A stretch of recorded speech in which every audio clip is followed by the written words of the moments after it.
Flanagan, and I'm your host. And today I wanted to talk about burnout. It's not always what we think it is. And what I've been noticing, especially since the first of the year, and I think this is really important, is that burnout isn't always just about exhaustion. We like to think it is, but a lot of times it comes down to our nervous system. And the reason that I'm talking about this is because I've been really thinking about a lot of things since my father's death, that a lot of things have changed in my life and how I'm responding, how I'm doing things.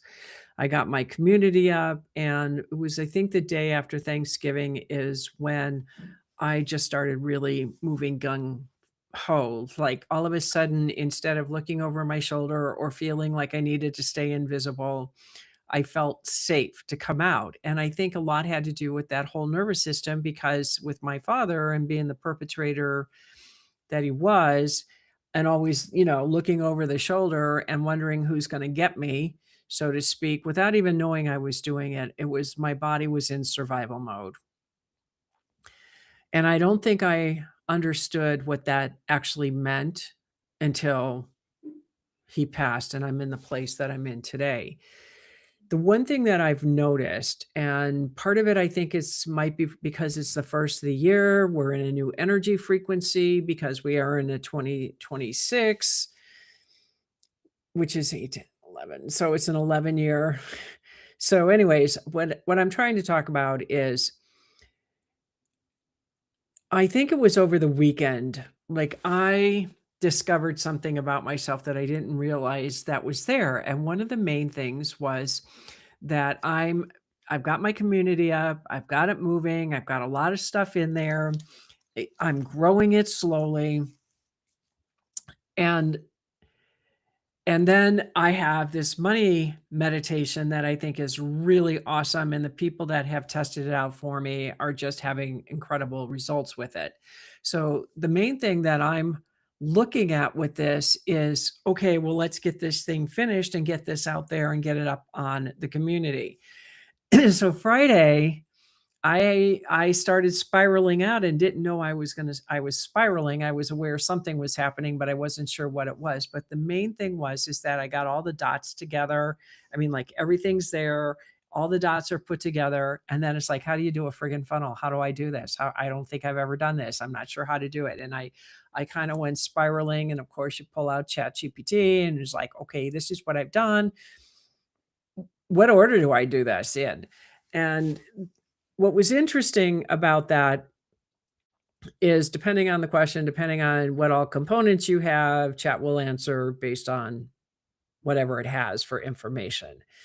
And then I finally reached out to somebody else and they go to their chat and it's like, this isn't about a chat prompt. This is about somebody who actually did this and could tell me what the order of operation was. That didn't happen. So then I'm still spiraling, and I mean, I am the Tasmanian devil at its finest. I really was. And and I had talked to this friend of mine and just got it out and got out of the spiral. And then what I did is the next morning, it was like I just asked Spirit for help. What's going on? I'm not sure what happened here.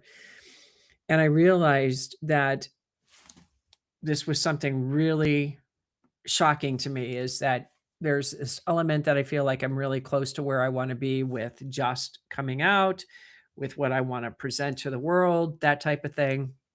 It's a new year, and I ended up crashing and burning at the same time. So I realized that all this work that I had been doing since November is now that I'm in, like, exhaustion, I'm in burnout, but it's not quite burnout, but it was like there was so much mind stuff that I was doing. And I stopped over the weekend.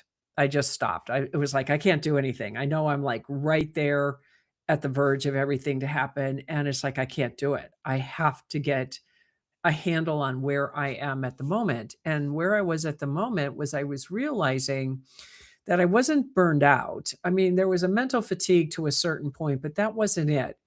It was I was almost having a whole new set of paradigms come up because there was success. Because when you're grinding and you're like, "This is what I want," and you're moving in that direction, when the success starts to hit, there's a whole new set of stuff that comes up. There's a whole new dynamic going on, and you don't even know it. And that's what I discovered on Friday was that I was, like, right there, and all of a sudden and it wasn't about failure, and it wasn't about anything other than observing, because now my nervous system is now on a whole new high alert place because it's like there's an excitement going on. I'm thrilled to death. And yet I didn't even know how to respond to that because it was such a different energy field for me. So I had to stop moving. And so I did. And I decided to clean my computer because I have over a trigabyte and I'm on the other side of half, and I decided not to do it. It ended up that I just had like 10,000 emails I had to delete, so to speak, to really get it back down, which felt good because now it's like there's space. There's like space to take this energy in.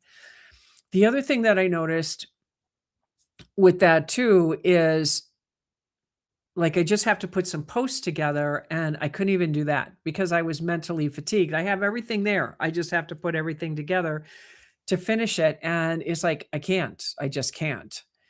And I've been sleeping like a baby. I mean, I've sleeping like a baby, and today I decided that part of it's the new energy that we're in because we are in a new year.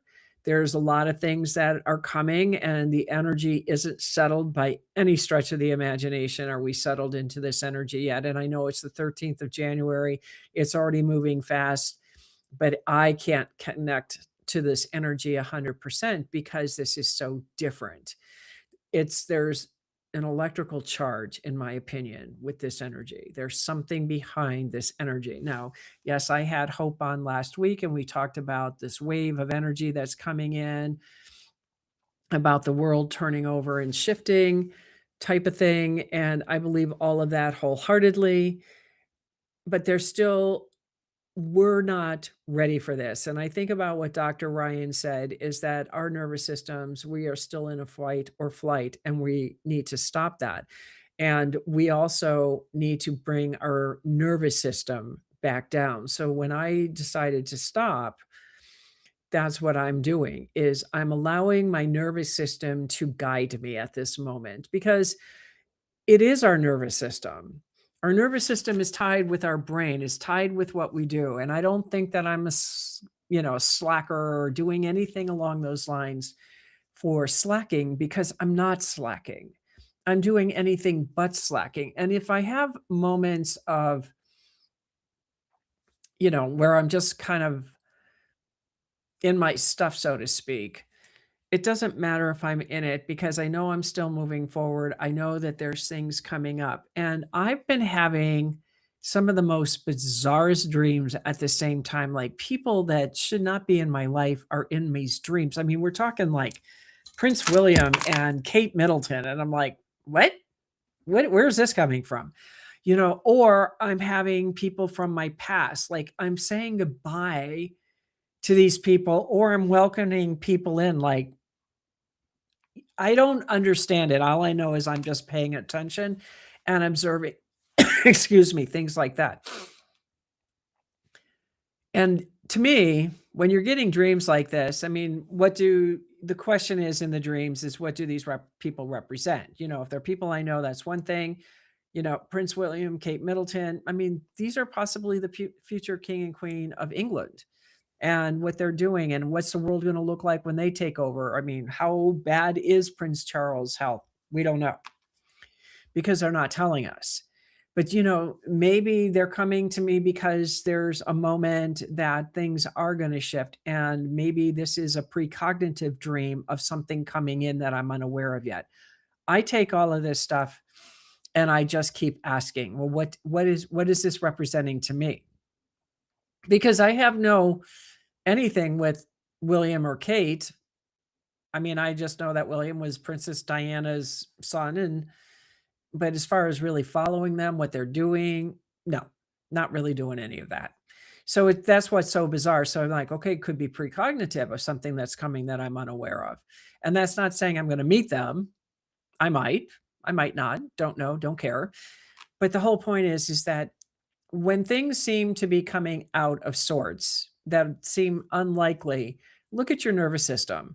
I look at that I'm resting and I'm doing what I need to do to take care of my nervous system.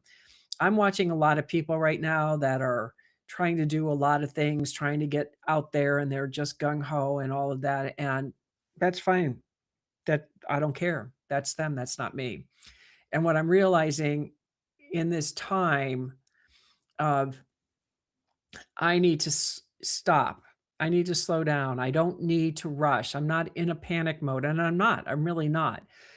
I know what I want, and it feels like it's taking forever to get there, but I also know that I'm where I'm supposed to be, and I trust in that.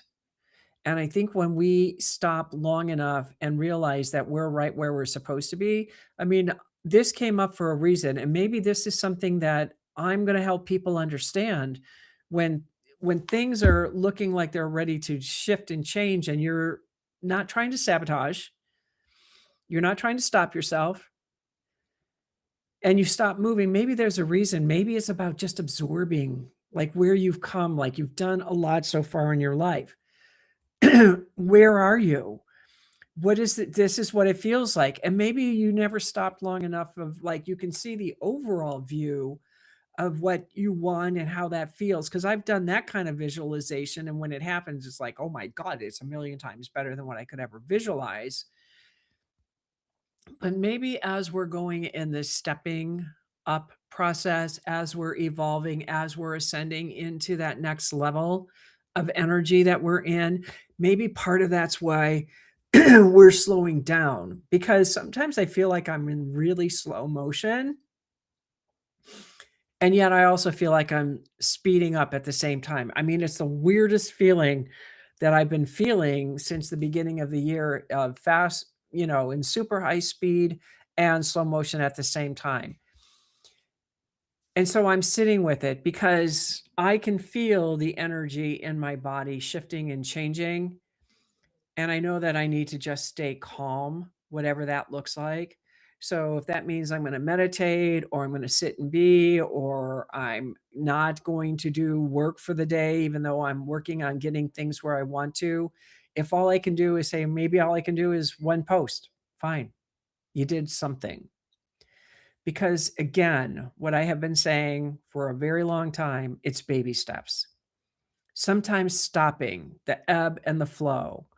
Get into your circadian rhythms. What are they?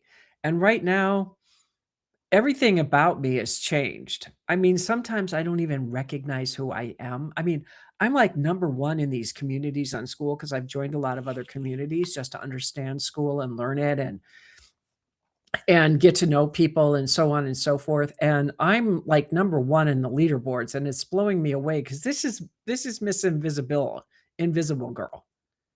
I don't show up.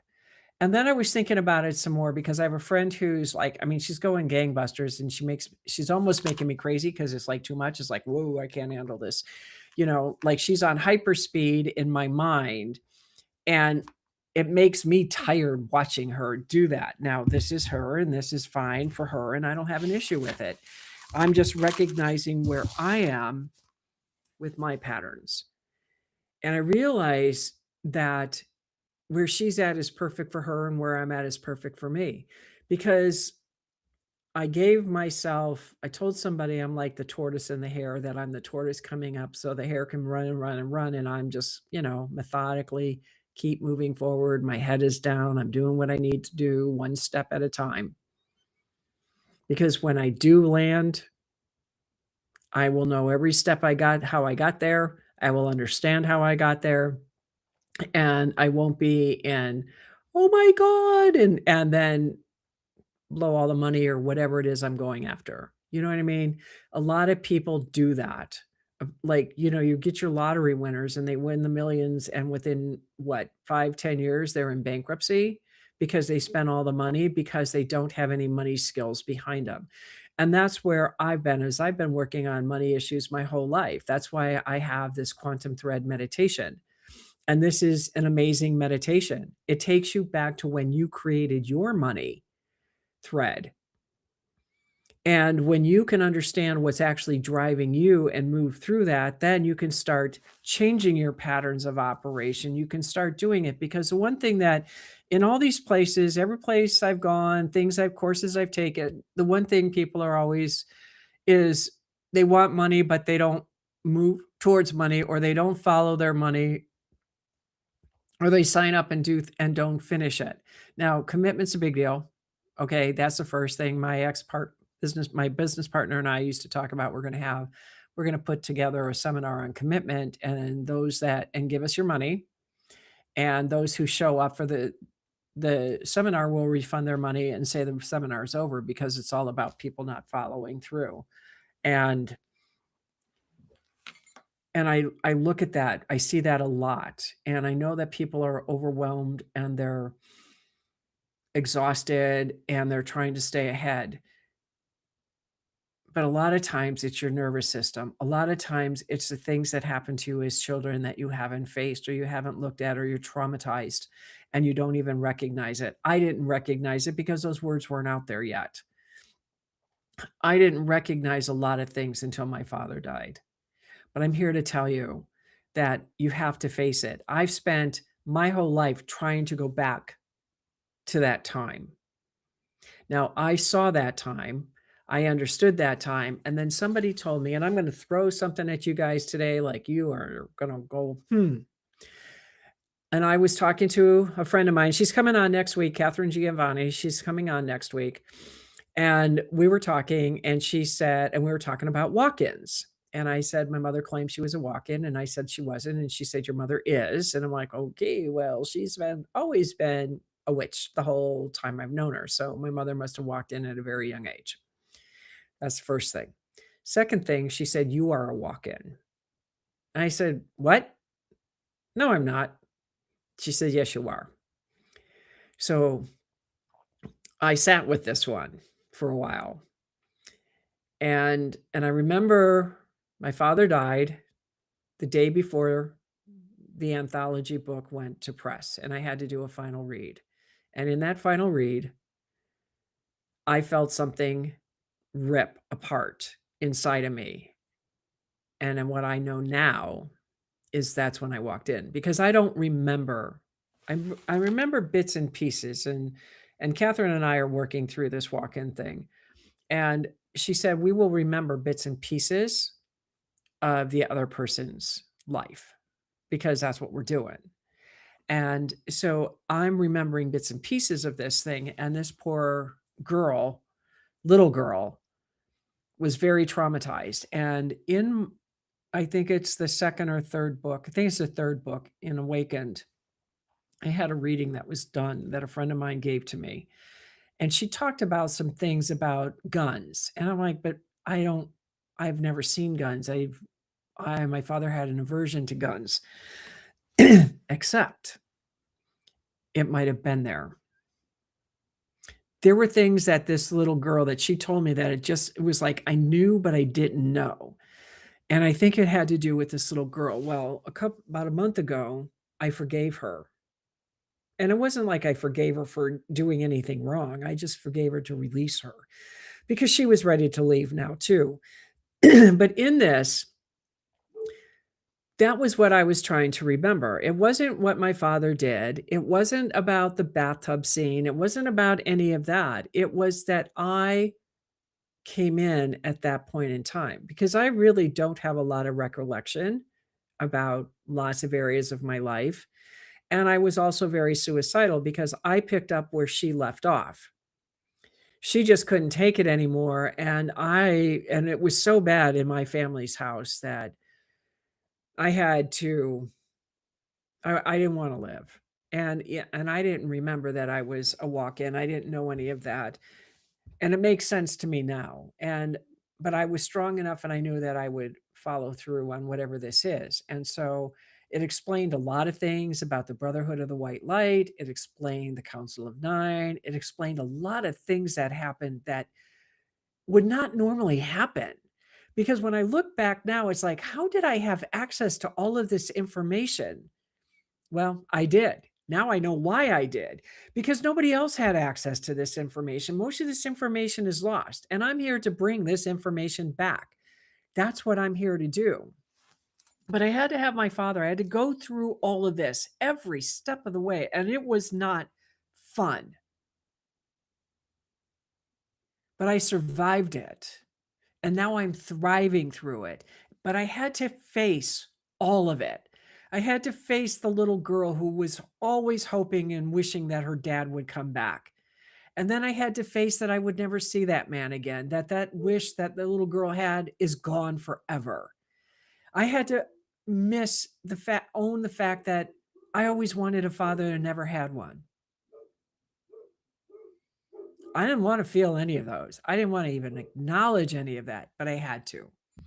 Because there's that human side of us. There was the bigger picture of that. And with all of that healing, my nervous system started to heal. I started to breathe and drop my shoulders. And I started to realize that I wasn't burned out. I wasn't tired. It was, I have been on an adrenaline rush my whole life trying to save myself, trying to protect myself. So now when I encounter people that have had trauma and they're still letting their trauma run their life, it's because they haven't healed yet. They haven't gone to the core of it. They haven't gone to the root of what it is, because once they do, their nervous system comes down. They change the way they react. They change the way they respond. Their thinking changes, how they respond to the world, how they show up in the world. Everything changes. And I think since April, I've been moving through that. And when the book launched in September, it's been in this time frame that I've been seeing a whole new element of me showing up in ways that I don't even recognize. And the fact that I actually have this community and I'm actually having fun and I'm meeting people, and it's mind blowing to me because that is not how I ever showed up in the world. But see, I feel safe. I feel secure. I feel like I have nothing to worry about anymore. So when I talk about that, it's not exhaustion. I mean, yes, there could be a lot of reasons. I mean, I read a thing that it could be MECFS. That is something that you're completely drained, and it's a known syndrome that's out there for extreme fatigue, but people don't look at it that way. I mean, we're fatigued because we have vitamin deficiencies. We could have toxicity in our body with invisible vampires, and we could just not know what else is going on, but who knows? I mean, yes, I put out there something and somebody said it was Hashimoto's. Yeah, believe me, I've had thyroid issues. I understand that too. There's a lot of things that could be causing it, but a lot of times it's our past. And what's happening in the world today is our past is coming to the surface. We have to face it. You don't have to do this alone. You never have to do this alone. I mean, how many high achieving women are out there that are burned out, that are still wondering, why do I feel like I'm not getting ahead? Why do I always feel like no matter what I do, it's never enough? It's because they haven't resolved and healed that little girl and whatever happened in their life. And it doesn't have to take a death of a parent for anything like this to happen. It doesn't. It's about stopping. It's about stopping and going inside and starting meditations. And I actually created 3 meditations that I'm going to be putting up in my school link. And it'll be in the show notes. It's I Am the Light Sanctuary in School. And it's going to be 3 meditations that I put together about coming out on the other side of survival and how to get your nervous system back in. And they're just like little 10-minute videos, but they're going to be free to give, that I'm giving away, that's going to be inside this community. So if you're interested in joining the community and getting these, then that's just what you do. It's just school.com/I am the light sanctuary. And then /about. And then that way you can look into the community, get an idea if this is something you want, because there's a lot of free stuff that I'm giving there to help people understand what's going on. Plus, I do have courses and classes and everything else. But the whole point is that I want to help people to have something more than always feeling like they're behind the 8 ball. You're never behind the 8 ball, you just think you're behind the 8 ball because you're comparing yourself to the world. You're comparing yourself to your friends, your family, whatever. And I've observed in some ways, like, I look at my community versus other people's communities, and it's not a comparison, it's just being comfortable with where I am, and I feel like what my community is what I want it to be. And your community can be anything you want it to be if you join or wanna participate. But I think the coolest part is just when you don't feel so exhausted, when you own and get to the core of what's bothering you, or you face your trauma and you don't have to do it alone and you don't have to give tens of thousands of dollars to a psychologist. Sometimes I had to do this all by myself because I never had enough money to do any of it. So I learned how to do it by myself. And most of mine all came from meditation and then trusting and then finding somebody who could help me get to that next level. But the only way I could get to that next level was if I reached out because I was too invisible, just like you are. You're too invisible for people to see. So if you want help, you have to reach out. My community is there for you, but you have to reach out. I'm there for you. I've been there. Don't walk this path alone. We are in a time that we need to start coming back together with AI being the way that it is. And I just watched a show last night about a 15-year-old kid who's so into chat named her, and she's telling him to do all these things. And in the show, the doctor said, just read this book, Dopamine. Just read this book for 30 days and see if this is what you want. Because the kid didn't even know what to do, but he was getting addicted to AI. There's a place for AI, and it's not connection. AI is designed to be programmed to give you what you want the way you want it. So it's all about how you frame the questions. How are you using AI? It's a great tool, but it doesn't replace human connection. That's why I'm here every week. That's why I bring on the people that I'm bringing on every week, is because we're here. We want to help you to be a better person. Let's change this world together as we stand united to help each other move to that next direction. I appreciate your time for being here. Again, feel free to join my community. Go check it out. It's I Am the Light Sanctuary /about on the school platform. If you like the show, if somebody needs this, please give them the link to the show. And next week, I have Catherine Giovanni coming on, and we are going to talk about forgiveness because that is so huge. That is, I mean, that was a big game changer for me to the depth and level that we took this forgiveness. So I'm really looking forward to her, and I think you're going to really love the show. And I will see all of you next Tuesday at 4 p.m. Eastern Standard Time. And from my heart to yours, I hope you have a fabulous week.